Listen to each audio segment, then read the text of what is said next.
It's volunteer time here in Knoxville, guys, and what that means is we are building our volunteer backyard offset pit. So let's check it out. Now, a couple things that make this stand apart from the rest. First off being just the sheer size of this bad boy. Now they say everything's bigger in Texas. Let me tell you what, Texas, we build it bigger in Tennessee. All right, we got a 130-gallon smoke chamber here, bottom and top sliding trays. We do have a built-in water pan shelf off here to the side. That way you don't have to take up that valuable cooking room. Set your water pan off to the side.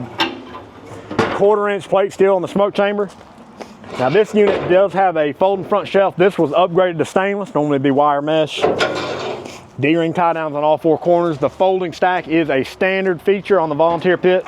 On the firebox here, 3/8 thick pipe on the firebox, gonna last you a lifetime.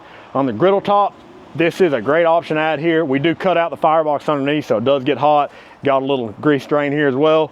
So guys, that's it on the volunteer. Y'all know the deal. If you need a custom pit built, you know to call TMG Pits, Knoxville, Tennessee.